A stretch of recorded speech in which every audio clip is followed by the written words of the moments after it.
पुणे शहराला हादरवून टाकणाऱ्या वनराज अंदेकर हत्याकांडाचा अखेर बदला घेण्यात आलाय। वनराज अंदेकर हे राष्ट्रवादीचे माजी नगरसेवक होते। त्यांची 1 सप्टेंबर 2024 ला हत्या झाली होती आणि या हत्येला वर्ष पूर्ण होत नाही तोपर्यंत अंदेकर टोळीने विरोधी टोळीचा अर्थातच या प्रकरणातले जे आरोपी होते या आरोपीच्या मुलाची हत्या करण्यात आलेली आहे। हा संपूर्ण प्रकार जो आहे तो अवघ्या काही वेळापूर्वी पुण्याच्या नानापेठ परिसरामध्ये घडलाय। नानापेठेच्या परिसरामध्ये खरं तर एक इमारत आहे। या इमारतीच्या पार्किंग मध्ये हा मुलगा उभा होता आणि त्या ठिकाणी जाऊन 4 ते 5 जणांनी हा सगळा गोळीबार केल्याची प्राथमिक माहिती सध्या समोर येते। गोविंद कोमकर असं या तरुणाचं नाव आहे, ज्याच्यावरती हा सगळा गोळीबार झालेला होता। 3 गोळ्या फायर करण्यात आल्या, या गोळ्या त्याला लागल्या आणि जागीच त्याचा या सगळ्यामध्ये मृत्यू झालेला पाहायला मिळतोय। खरं तर हे प्रकरण जे आहे अतिशय भयंकर प्रकरण आहे। गणेश विसर्जनाच्या पूर्वसंध्येला हे सगळं प्रकरण घडलंय। सगळेच पोलीस जे आहेत ते गणेश विसर्जन मिरवणुकीच्या तयारीमध्ये होते।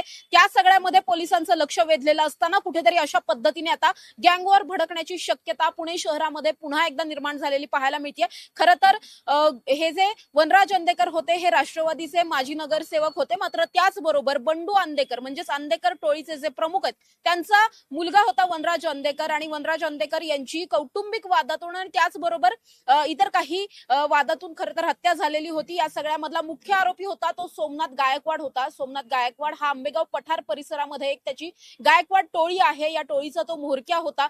सोमनाथ गायकवाड आणि बंडू अंदेकरांची टोळी या दोन्ही टोळ्यांमध्ये अनेक वर्षांपासूनचं खरं तर पूर्ववैमनस्य होतं आणि या सगळ्यामध्ये अंदेकर टोळीकडून 2 तरुणांवरती काही वर्षांपूर्वी हल्ला करण्यात आला होता। या हल्ल्यामध्ये निखिल आखाडे नावाच्या एका गुंडाचा मृत्यू झालेला होता। हा गुंड सोमनाथ गायकवाडचा अगदी जवळचा होता, नातेवाईक असल्याची माहिती समोर आली होती आणि त्यानंतर त्याच्या हत्येचा बदला घेण्यासाठी कुठेतरी सोमनाथ गायकवाड आणि त्याची टोळी ही अंदेकरांच्या टोळीवरती हल्ला करण्याच्या तयारीत होती। मात्र असं असतानाच कौटुंबिक वाद उफाळून आलेले होते। कौटुंबिक वाद असे होते की वनराज अंदेकर यांची सख्खी बहीण असलेली संजीवनी कोमकर आणि त्याचबरोबर कल्याणी कोमकर या दोघी बहिणींशी कौटुंबिक प्रॉपर्टीच्या वादातून मालकिस्ट स्वतः कुख्यात गुंड राहिलेले आहेत, त्यांच्याकडून सुद्धा आपल्याच मुलांमधले हे सगळे वाद सोडवण्यासाठी प्रचंड प्रयत्न केले जात होते। मात्र असं असतानाही गेल्या 3 ते 4 वर्षांपूर्वी या बहीण भावंडांमध्ये प्रचंड बिनसलेलं होतं आणि त्याच्यानंतर खरं तर ही सगळी जी खुन्नस आहे ती अशा पद्धतीने चालू झालेली होती। वनराज अंदेकर हे एका पक्षाशी निगडीत होते, त्याचबरोबर नगरसेवक असल्यामुळे पुणे महानगरपालिकेमध्ये सुद्धा त्यांचा थोडासा दरारा होता। या ज्या संजीवनी कोमकर आहेत म्हणजे वनराज यांची जी बहीण होती या प्रकरणामध्ये ती सुद्धा एक मुख्य सूत्रधार आहे या सगळ्या प्रकरणाची आणि हा जो गणेश कोमकर आहे, गणेश कोमकर हा या संजीवनीचा दीर आहे, कल्याणी कोमकरचा नवरा आहे आणि त्याचबरोबर या सगळ्या प्रकरणामध्ये आपण जर पाहिलं तर वनराज अंदेकर यांचं पूर्वीपासूनच गणेश कोमकर यांच्याशी फारसं पटत नव्हतं। त्यामुळे गणेश कोमकर हा सुद्धा वनराज यांच्यावरती कुठेतरी राग मनात धरलेला होता। या सगळ्याच रागाचा बदला घेण्यासाठी हे सगळेच जे वनराज यांचे म्हणा किंवा अंदेकरांचे स्वतःचे असे जे सगळे शत्रू होते हे सगळे शत्रू एकत्र आले आणि त्याच्यानंतर वनराज अंदेकर यांना मारायचं प्लॅनिंग झालेलं होतं। ज्या पद्धतीने वनराज यांना मारण्यात आलं अगदी तशाच पद्धतीने ही सुद्धा हत्या झालेली पाहायला मिळते। ही हत्या सुद्धा त्याच ठिकाणी घडली आहे ज्या ठिकाणी वनराज यांची हत्या झालेली होती। वनराज यांची हत्या डोके तालीम परिसरात नानापेठेतल्याच डोके तालीमीचा जो चौक आहे, जो चौक खरं तर अंदेकर चौक म्हणून सुद्धा प्रसिद्ध आहे, या चौकामध्येच त्यांची हत्या झालेली होती।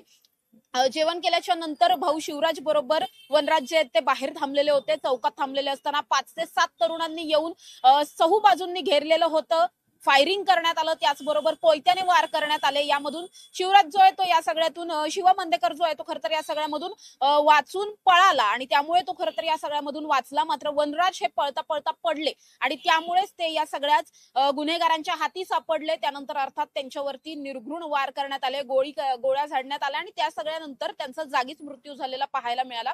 त्या सगळ्याला 1 वर्ष पूर्ण होत नाही तोपर्यंतच ही हत्या झालेली आहे। ही हत्या सुद्धा नानापेठेच्या त्याच परिसरामध्ये घडली आहे जिथे खरं तर वनराज यांची हत्या झालेली होती। या सगळ्यामध्ये हत्या झालेला जो मुलगा आहे तो गोविंद गणेश कोमकर अर्थात वनराज यांचा भाचा आहे, स्वतःच्या भाच्याची हत्या या सगळ्या प्रकरणात केलेली आहे. एकीकडे अंदेकर टोळीचा मुलगा म्हणजे बंडू अंदेकरांचा मुलगा असलेल्या वनराजची हत्या झाली, तर दुसरीकडे जे आरोपी होते त्यांच्या सुद्धा मुलाला मारून कुठेतरी हा बदला आता पूर्ण करण्याचा प्रयत्न अंदेकर टोळीने केलेला पाहायला मिळतोय. खरं तर या प्रकरणामध्ये सगळ्यात मोठी अपडेट अशी होती की अंदेकर टोळी ही या प्रकरणातल्या आरोपींचा बदला घेणार असं पोलिसांना आधीच कळलेलं होतं. पोलीस या सगळ्यामध्ये प्रचंड या सगळ्या टोळीच्या मागावरती होते. खरं तर गेल्या काही दिवसांमध्ये पुण्यातल्या टोळ्यांमध्ये हे एक प्रकरण जास्त गांभीर्याने पाहायला मिळतंय की एखाद्याची जेव्हा हत्या होते, एखाद्या गुंडाची हत्या होते, त्यानंतर वर्षाच्या आत बदला घेण्याचा एक नवीन पॅटर्न पुण्यामध्ये पाहायला मिळतोय. त्याच अनुषंगाने या प्रकरणात सुद्धा वनराज यांच्या हत्येला 1 वर्ष पूर्ण होण्याच्या आधीच, त्यांचं वर्ष श्राद्ध घालण्याच्या आधीच कुठेतरी समोरची जी विरोधी टोळी आहे या टोळीमधल्या कुणाला तरी संपवायचं अशा दृष्टिकोनातून अंदेकर टोळीने प्लॅन केला हे पोलिसांना समजलेलं होतं. पोलिसांनी त्या सगळ्या दृष्टिकोनातून टोळीवरती नजर ठेवलेली होती. त्यानंतर सोमनाथ गायकवाड हा जो या प्रकरणामधला मुख्य आरोपी होता, या आरोपीच्या घराच्या जवळ रेकी करणाऱ्या एका तरुणाला अटक केली होती. त्याच्याकडून माहिती मिळवून मग या सगळ्यामध्ये कुणाला मारण्याचा प्लॅन केलेला होता हे माहित नव्हतं. मात्र सोमनाथ गायकवाड जो आंबेगाव पठार परिसरामध्ये राहतो त्या ठिकाणी हे 2-3 तरुण जे आहेत ते गेल्या काही दिवसांपासून रेकी करत होते. काही फोटो काढून कृष्ण अंदेकर जो या टोळीचा नवीन म्होरक्या मानला जातोय त्याला पाठवले जात होते. त्याला व्हॉट्सअप कॉल करून काही माहिती सुद्धा दिली जात होती. त्यामुळे त्या सगळ्यावर पोलीस लक्ष ठेवून होते. पोलिसांनी दत्ता काळे नावाच्या एका आरोपीला अटक केली. त्यानंतर त्याच्याकडून जी काही माहिती मिळाली त्या माहितीच्या आधारे आणखी काही लोक या सगळ्यामध्ये जे वेपन पुरवणारे होते, हे वेपन कृष्ण अंदेकरने स्वतः फोन करून सांगितलेलं होतं की काही वेळात वेपन जे आहेत ते 7-8 तरुण तिथे घेऊन येतील. त्या अनुषंगाने वेपन काही जप्त करण्यात आलेली होती. त्याचबरोबर या प्रकरणामध्ये जे जे कुणी सहभागी होते अशा सगळ्यांनाच कुठेतरी पकडण्याचा प्रयत्न जो आहे तो सुद्धा यामध्ये पोलिसांनी केलेला होता. अनेक जणांना ताब्यात घेतलेलं होतं. ताब्यात घेतलेल्या प्रत्येकाकडून चौकशी चालू होती. मात्र पुणे पोलीस इथेच फसलेले पाहायला मिळाले. पुणे पोलिसांनी ज्यांची चौकशी केली त्यांच्या चौकशीतून जे काही समोर आलं त्याच्यावरती पुणे पोलिसांना असं वाटलं की आता सगळं थांबलेलं आहे, गँगवॉर भडकणार नाही, अंदेकर टोळी कुठल्याही पद्धतीचा बदला घेणार नाही, कारण सगळेजण आता ताब्यात आहेत. मात्र असं घडलं नाही. अर्थात या सगळ्यामध्ये आपल्याला असं म्हणावं लागेल की अंदेकर टोळीने कुठेतरी गनिमी कावा करून पोलिसांना चकवा दिलेला पाहायला मिळतोय. कारण या प्रकरणामध्ये सोमनाथ गायकवाडच्या घराची रेकी केली गेली, मात्र आरोपीच्या मुलाला मारण्यात आलं ते नाना पेठेमध्ये. म्हणजे या प्रकरणामधले जे 3-4 वेगवेगळे आरोपी होते, संजीवनी कोमकर असेल, गणेश कोमकर आहे, जयंत कोमकर आहे, कल्याणी कोमकर आहे, त्याचबरोबर आपण जर पाहिलं तर इकडे सोमनाथ गायकवाड आणि इतर सगळी गुंडांची टोळी सुद्धा इकडे होती. त्यामुळे एकीकडे असं वाटत होतं की सोमनाथ गायकवाड टोळीकडून हा बदला घेतला जाईल, मात्र बदला इतर टोळीकडून न घेतला गेला, मात्र स्वतःच्याच घरातल्यांकडून बदला घेतला गेला. म्हणजेच नातेवाईक असलेली, बहीण असलेली संजीवनी कोमकर, गणेश कोमकर हा जो दाजी आहे त्याच्याकडूनच बदला घेतलेला पाहायला मिळाला. त्याच्या मुलाला या सगळ्यामध्ये संपवण्यात आलेला आहे. काही वेळापूर्वी घडलेली ही सगळी घटना, या घटनेच्या नंतर तात्काळ पोलीस सुद्धा त्या ठिकाणी दाखल झालेत. पोलिसांकडून सुद्धा या सगळ्याचा पंचनामा सुरू आहे. बॉडी लवकरच पोस्टमॉर्टमला जाईल. पोस्टमॉर्टम रिपोर्ट मधून काय काय समोर येतं हे सुद्धा पाहणं महत्वाचं असणार आहे. त्याचबरोबर स्थानिकांकडून जी काही माहिती समोर येते या माहितीनुसार हे जे गोळ्या झाडणारे तरुण आहेत हे सगळेच कुठेतरी दिसायला सुद्धा लहान होते, म्हणजे अल्पवयीन असण्याची शक्यता ही दाट वर्तवली जाते. त्या ठिकाणी आपण जर पाहिलं तर एक गणेश मंडळ आहे, गणेश मंडळाचा स्टेज आहे, गणपती बाप्पाची मूर्ती विराजमान आहे, त्या ठिकाणी आरतीची वगैरे तयारी झालेली होती. आणि असं सगळं असताना प्रचंड वर्दळ असताना वर्दळीच्याच ठिकाणी एका इमारतीच्या पार्किंग मध्ये उभा असलेला हा गोविंद गणेश कोमकर, त्याच्यावरती फायरिंग करण्यात आलं. लगोलग हे सगळे तरुण तिथून पसार झाले. कुणाला काही कळायच्या आतच हे सगळं घडलेलं होतं. इतकं फास्ट सगळं घडलं की आजूबाजूच्या लोकांना सुद्धा नेमकं कळलं नाही की नेमकं काय घडलंय. त्यामुळेच मग आपल्याला पाहायला मिळालं की पोलिसांनी तात्काळ घटनास्थळी धाव घेतली. या आरोपींचा शोध सुरू आहे, सीसीटीव्ही रिकव्हर करण्याचा प्रयत्न सुरू आहे. खरं तर ज्या ठिकाणी ही घटना घडली थोडंसं आत असलेलं हे पार्किंग आहे, त्यामुळे पार्किंग मध्ये सीसीटीव्ही असतील का, ते क्लिअर असतील का, चालू असतील का, असे सगळेच प्रश्न आहेत.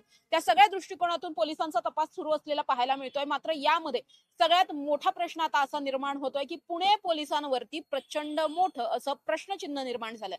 खरं तर पुणे पोलिसांनी जेव्हा अंदेकर टोळीमधील काही तरुणांना ताब्यात घेतलेलं होतं अगदी 4-5 दिवसांपूर्वी, म्हणजे 1 सप्टेंबरला ज्या दिवशी वनराज यांची हत्या झाली होती त्याच दिवशी हत्येचा बदला घेण्याचं प्लॅनिंग करण्यात आलेलं होतं. त्यामुळे त्याच दिवशी पोलिसांनी आरोपींना जे रेकी करत होते, ज्यांनी हा सगळा कट रचलाय अशी शक्यता होती, त्यांना अटक केलेली होती. मात्र पोलीस इथेच फसले आणि पोलिसांनी ज्यांना अटक केली ते बाजूला राहिले.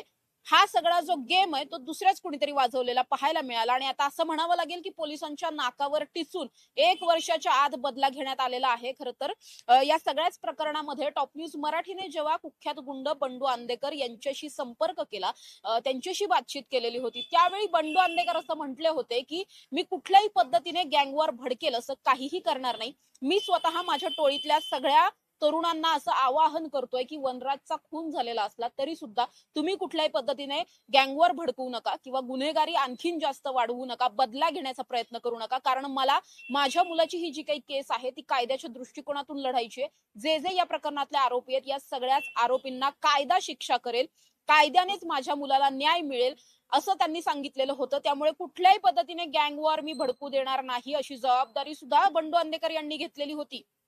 मात्र असं असताना आता आपल्याला पाहायला मिळतं की आंदेकर टोळीने त्यांचा बदला घेतला. या प्रकरणातला दुसरा जो आरोपी होता सोमनाथ गायकवाड त्याच्या टोळीकडून बदला न घेता बहिणीच्याच नवऱ्याकडून हा सगळा बदला घेतलेला पाहायला मिळतो. अर्थात त्याच्या मुलाला संपून हा बदला घेतलाय. त्यामुळे या प्रकरणामध्ये आता पुणे पोलिसांवरती प्रचंड मोठं प्रश्नचिन्ह निर्माण झालंय. पुणे पोलीस या सगळ्यामध्ये कसं काम करतायत, आरोपी कधी सापडतायत हे सगळंच पाहणं महत्वाचं असणार आहे. मात्र या सगळ्या मागचा सूत्रधार कोण होता हा सगळ्यात मोठा प्रश्न निर्माण केला जातोय. कारण यामध्ये जर आपण पाहिलं तर बंडू आंदेकर यांचं वय झालेलं आहे प्रचंड. त्यामुळे त्यांची टोळी त्यांच्या मागे सांभाळणारा कदाचित आता कृष्णा आंदेकर आहे असं म्हटलं जात आहे. कृष्णा आंदेकर या टोळीचा नवा म्होरक्या आहे असं सांगितलं जात आहे.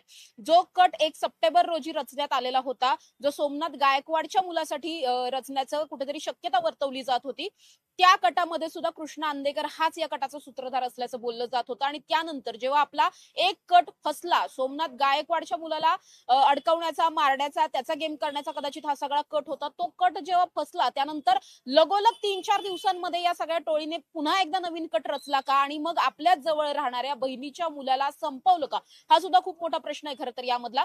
कारण ज्यावेळी यांचा कट रचला गेला होता आणि हा कट जेव्हा पुणे पोलिसांनी उधळून लावला त्यानंतर मात्र पुणे पोलिसांचं प्रचंड कौतुक झालेलं पाहायला मिळालं. त्याचबरोबर आंदेकर टोळीला कसं पुणे पोलिसांनी लवकर ताब्यात घेतलंय वगैरे अशा पद्धतीच्या बातम्या सुद्धा प्रचंड व्हायरल झाल्या.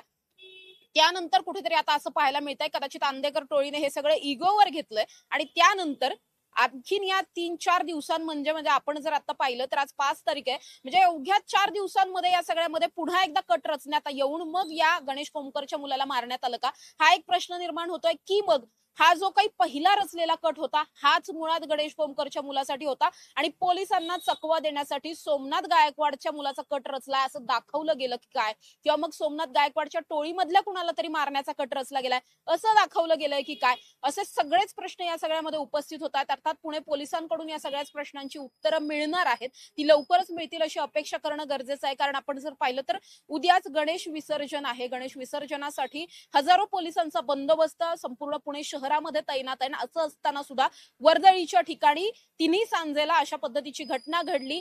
यामुळे कुठेतरी कायदा आणि सुव्यवस्थेचा प्रश्न अर्थातच निर्माण होणार आहे. त्यामुळे पुणे पोलीस यामध्ये नेमकं आता काय काम करतात हे पाहणं महत्वाचं असणार आहे. तपासाला वेग आणणं गरजेचं असणार आहे. कारण उद्या गणेश विसर्जन मिरवणुका आहेत, या मिरवणुका परवापर्यंत संपणार आहेत. त्यामुळे 1.5 दिवसांमध्ये पोलिसांना फारसा तपास करता येणार नाहीये. मात्र तरी सुद्धा तपास हा लवकरात लवकर होणं अत्यंत गरजेचं असणार आहे. कारण यामुळे पुन्हा एकदा गँगवर भडकू शकतं. या प्रकरणातले जे सगळेच आरोपी आहेत, म्हणजे वनराज यांच्या हत्या प्रकरणातले जे जवळपास 23 ते 24 आरोपी आहेत, हे सगळेच आरोपी तुरुंगात आहेत. त्यांच्यावर मकोका अंतर्गत कारवाई करण्यात आली आणि त्याच आरोपींपैकी एकाच्या मुलाला बाहेर संपवण्यात आलं. त्यामुळे अर्थातच या सगळ्यामध्ये मोठं गँगवर भडकण्याची शक्यता निर्माण केली जाते, शक्यता वर्तवली जाते. त्यामुळे या प्रकरणामध्ये आता पुणे पोलीस किती ऍक्टिव्हली काम करतात, कारण त्यांच्यावरती जे काही प्रश्नचिन्ह निर्माण झालंय, कायदा आणि सुव्यवस्थेचा जो काही प्रश्न निर्माण झालाय, त्या प्रश्नाचं उत्तर पुणे पोलिसांना द्यावं लागणार आहे ते त्यांच्या कामातून. त्यामुळे पुणे पोलीस या आरोपींना पकडण्यात कधी यशस्वी होतात हे पाहणं महत्वाचं असणार आहे. या कटाचा सूत्रधार कोण आहे ते सुद्धा पाहणं महत्वाचं असणार आहे. त्यामुळे या प्रकरणामधल्या सगळ्याच अपडेट जे आहेत ते टॉप न्यूज मराठीच्या माध्यमातून आम्ही तुमच्यापर्यंत पोहोचवणार आहोत. सध्या तरी या प्रकरणामध्ये पोलिसांकडून आरोपींचा शोध आणि तपास, त्याचबरोबर सीसीटीव्ही आणि कॉल रेकॉर्डिंग वगैरे सगळ्यात जे आहेत त्या सगळ्या रिकव्हर करण्याचे प्रयत्न सुरू असलेले पाहायला मिळत आहेत. कॅमेरा पर्सन निलेश सह समृद्धी जाधव, टॉप न्यूज मराठी, पुणे.